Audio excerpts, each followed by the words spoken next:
The 2024 presidential race has become one of the closest and most unpredictable in recent history, with Donald Trump showing surprising leads over Kamala Harris in many key battleground states. The latest polls reveal Trump is actually ahead in several critical areas, and he even holds a slim lead in the popular vote, a stark shift compared to his previous election performances. Typically, polls tend to underestimate Trump's support, so while Harris shows a slight 0.6 national lead, it may not provide a strong enough cushion, especially with potential polling errors. For context, Biden held a 7.2 lead over Trump at this stage in 2020. But his final win was just for an election day, underscoring a notable polling gap that may play out similarly in this cycle, with only a few weeks left before Americans cast their votes. The path to victory is narrowing for Harris and the Democrats. Let's break down the dynamics in each critical battleground state to get a sense of what's driving these numbers and how this race might unfold.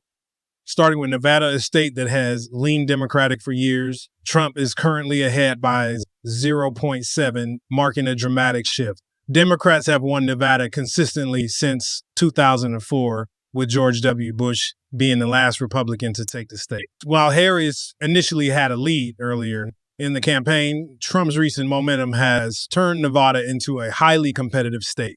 During Biden's run in 2020, he held a 5.3 lead in Nevada polls, but ended up winning by just 2 points. This gap hints that if polling errors persist, Trump's lead could indeed secure him the state. This places Nevada in the lean red column for 2024, a sharp change from its tilt blue status in 2020. Arizona is another battleground where Trump's strength is apparent. Currently, he holds a 1.6 lead over Harris, winning in 5 of the last 7 polls conducted there. Arizona was a big win for Democrats in 2020, when Biden narrowly defeated Trump by just 0.3, marking the first Democratic victory in the state since Bill Clinton. However, Arizona's demographics haven't shifted as rapidly as Democrats might have hoped, and the state now appears to be drifting back toward red territory. Analysts have moved Arizona's designation from lean blue in 2020 to lean red this year, showing how likely it is to fall into Trump's column. But before we get into the details, hit the subscribe button, like this video, and leave your thoughts in the comments. Thank you for your support. In states like Colorado and New Mexico, which have been expected to remain Democratic, Harris is seeing slightly reduced support compared to Biden's numbers in 2020. For example, Harris holds an 11-point lead in Colorado, but this number comes from a Democratic-affiliated polling group, which may skew the results. In 2020, Biden had a 13-point lead at this time and comfortably won the state. While Colorado is still expected to go Democratic, the narrower margin reflects some of the broader challenges Harris faces in terms of enthusiasm and voter turnout. Likewise, in New Mexico, Harris's 7.7 lead is less than Biden's 12-point lead at the same point in 2020. These lower polling numbers suggest that while these states are likely to go blue, Harris may not capture the same levels of support, which could impact her campaign's national outlook. Texas, historically a stronghold for Republicans, has seen Democrats attempt to make headway in recent elections. In 2020, Biden appeared to be within reach, with Trump leading by only 1.1 in polling. Ultimately, however, Trump won by a wider margin of 5.6, revealing a polling error favoring Democrats. This time, Trump is leading Harris by a significant 6 points, marking an even stronger position than he had against Biden. With Texas's large electoral count is leaning toward Trump bolsters his overall pathway to the 270 electoral votes needed for victory. Texas has thus moved from a tilt red in 2020 to lean or likely red this time, reinforcing its status as a Republican-leaning state. In the Midwest, the polling situation is more fluid, but clearly tilting in Trump's favor. Minnesota, for instance, has become unexpectedly competitive. Back in 2020, Biden led by nearly 10 points in polling and won by around 7 points. Today, Harris leads by only 4.7, even with Tim Walz, a popular Democratic governor, on the ticket. Clinton's narrow 1-point victory in Minnesota back in 2016 showed that the state was already becoming less reliably Democratic.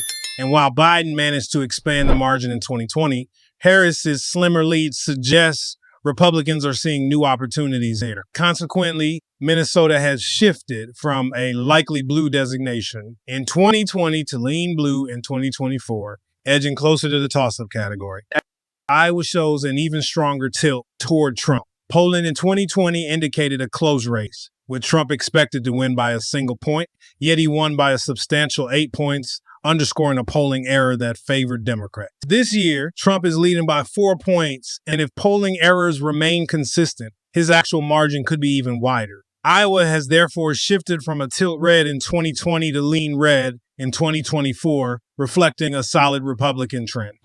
Nebraska's 2nd congressional district offers a small but notable contrast to these Republican gains. This district, which awards an electoral vote independently, sees Harris performing stronger than Biden did in 2020, showing a solid 10-point lead. Biden won here by 3.8 in 2020, but redistricting since then has bolstered the district's Democratic base, leading to a stronger showing for Harris. This area is a minor bright spot for Democrats, underscoring how localized changes can still create advantages even in a challenging electoral environment. Wisconsin, one of the quintessential swing states, is currently an all-out toss-up, with Trump holding a tiny 0-point win. In 2020, Biden was leading by 8 points in polling, but won by just 0.6, indicating a strong polling error that could repeat in 2024. The virtual tie in Wisconsin now has it leaning toward Trump, marking a shift from its likely blue status in 2020 to tilt red this year. If Trump captures Wisconsin, his road to the White House becomes far easier. Michigan is showing a similar story, with Trump holding a razor-thin 0.2 lead in 2020. Biden led by 8 points in Michigan at this point and won the state by 2.8. Harris's current standings here, therefore, signal a significant tightening of support for the Democratic ticket, moving Michigan into the tilt red category. Losing Michigan would be a serious setback for the Harris campaign, underscoring the importance of winning back these Rust Belt states. In Ohio, Trump is showing an even larger lead of 7 points. While polling showed a close race in 2020, Trump ultimately won Ohio by 8 points, solidifying it as a strong Republican state. Ohio has therefore moved from a tilt red to a likely red, making it more secure for Trump's tally. Pennsylvania, another crucial state that is often the tipping point, shows Trump leading by 0.5, although polling has been inconsistent. In 2020, Biden won Pennsylvania by 1.2, despite having a 4.7 lead in polling. This narrowing margin places Pennsylvania from lean blue in 2020 to tilt red in 2024. Lastly, Florida continues to trend solidly Republican, with Trump holding a robust 8.4 in lead. Its shift from lean blue in 2020 to likely red in 2024 underscores the state's ongoing red shift. When you add all these state-by-state changes together, Trump's path to an electoral victory looks increasingly plausible. In 2020, Biden's 306 electoral votes represented a clear win, but in 2024, Trump could secure around 312 votes if these trends hold, flipping the map. Harris and the Democrats face an uphill climb to regain footing in these battlegrounds. And with poll reliability still in question, every swing state remains pivotal. As Election Day approaches, the pressure is on for both sides to solidify their bases and persuade undecided voters. For now, Trump's position in these battleground states suggests he has a distinct edge, making the race one of the most intense in recent memory. Stay tuned for further updates and be sure to like, share, and subscribe for more deep dive election insight.